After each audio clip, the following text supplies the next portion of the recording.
Dumating sa Senado kahapon ang 18 nagpakilalang dating bodyguard sa Saldico pero hindi sila dumalo sa consultative meeting ng Blue Ribbon Committee ng Gatchalian Block.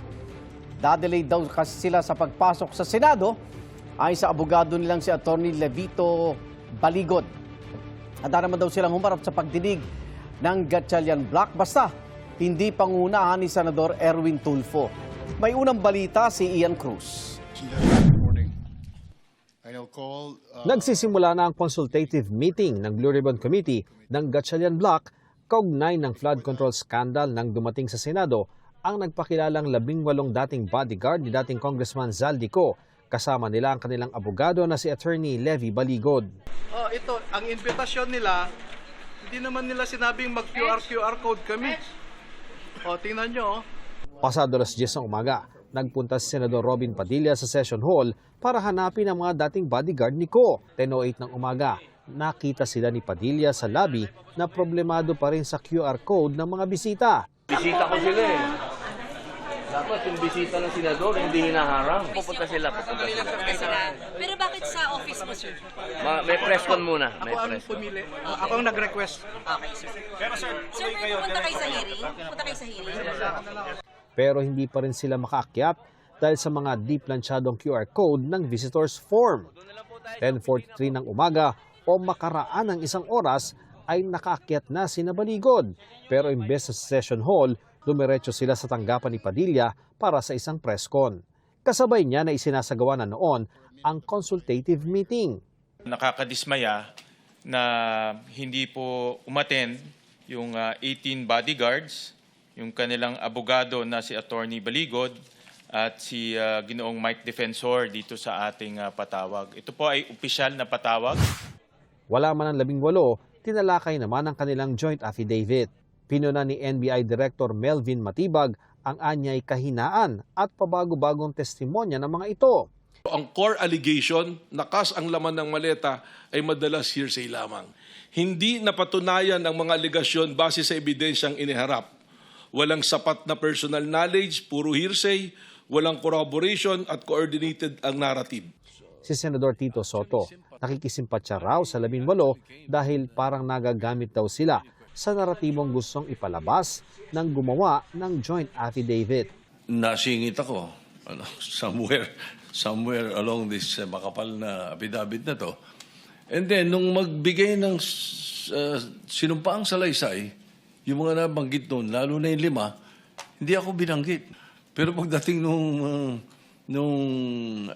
pseudo hearing, ay pilit tinatanong nung dalawang senador tungkol sa akin tsaka kay Senator Lacson. So, I actually sympathize with the 18 ex-bodyguards because parang nagagamit talaga sila. Nakakaawa eh. Dahil later on, baka sila sasalunan lahat ng kabulastugan ng ginawa nung nag-prepare ng joint affidavit. Dahil ilang beses nang nililinaw ng Armed Forces of the Philippines at ng Philippine Marines na hindi nila naging miyembro ang ilan sa 18. Mungkahin ni Senador Raffy Tulfo. Let me call on them 18 kargador. Kasi nga po, nagkakarga sila ng mga mali-maletang pera, sabi nga nila. Yun po talagang trabaho nila, taga-bitbit, taga-karga ng maleta. Consultative Committee meeting pa lang ang isinasagawa ng komite. Ayon kay Senador Kiko Pangilinan, hindi pa raw kasi nahalal ang ibang miyembro ng komite. The chairperson, as legislative practice will reveal, has from time to time been allowed by practice to hold consultative meetings, even if there is no quorum, even if the committee has not been fully constituted. Nauna nang humarap ang 18 sa pagpapatawag ng Blue Ribbon Committee ng Cayetano Block noong Huwebes. Pero ayaw itong kilalanin ng Blue Ribbon Committee ng tinaguriang New Majority, kabilang ang chairperson nitong si Senator Erwin Tulfo. It was irregular, a house show, as you may want to call it, a make-believe investigation masquerading as an official Senate proceeding. Kasabay niya na muli niyang pinabulaanan ang alegasyong dinalhan siya ng pera.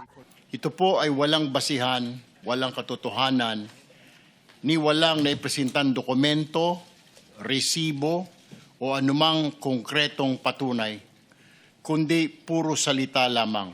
Hindi tayo narito upang magbigay ng hatol batay lamang po sa mga haka-haka. Narito tayo upang alamin ang katotohanan. Panatanghali, tinapos na rin ang consultative meeting para raw makatutok ang mga senador sa lindol sa Mindanao. Depensa ni Senador Padilla sa mga nagsasabing peke ang pagdinig ng kanilang paksyon noong Huwebes. Demokrasya itong bansa na ito. Kung ano sabihin nila, side nila yon. Ganun din naman yung sinasabi ng aming Senate President na ang nire-recognize na ay yung aming hearing. Ang abogado ng 18 dating bodyguard ni Ko, sinabing handa silang humarap kahit sa pagdinig ng Gatchalian Block. Pero tutulaan niya siya kung pangungunahan nito ni Senador Erwin Tulfo na inakusahan ng 18 na tumanggap ng mali-maletang pera. Sino ho ba ang nagsabi na natatakot ang 18 soldiers? Wala naman siguro. Siguro si Erwin Tulfo lang. Ang ayaw ko lang yung mag-preside si Erwin Tulfo as chair. Because that is legally anomalous. Handa raw Senador Erwin Tulfo na mag-inhibit kung maghihiring na ang kanyang komite. Definitely, yung sinasabi lang mag-inhibit, definitely mag-inhibit ako. Plano ko nga sana kaso mga meeting pa lang ito. Pag sa hearing proper, I will announce, I will inhibit. Ayon naman kay Senador Gatchalian, iimbitahan pa rin daw nila ang 18 dating bodyguard ni Ko. Dito na sila sana pumunta na lang sila dito. Why all the drama of pupunta pa doon, may press con. Nandito na sila, this is the best venue to tell the truth. Ang sinisi ni Baligod sa di pagdalok ay ang naantala umanong pagpapapasok sa kanila. Meeting, consultative meeting. Sayang yung opportunity. Na-delay kami sa entrance din kasi. Halos sabay natapos ang press con ng 18 at ang consultative meeting ng Blue Ribbon Committee na nag-imbita sa kanila.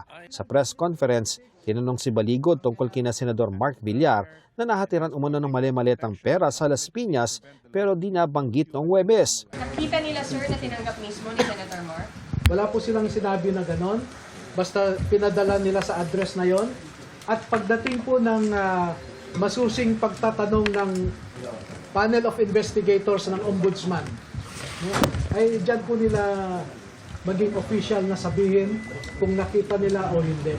Nasa affidavit din ang paghahatid umano ng pera kay Senador Loren Legarda. Pero kay Senadora Loren, hindi. Wala sila nakita.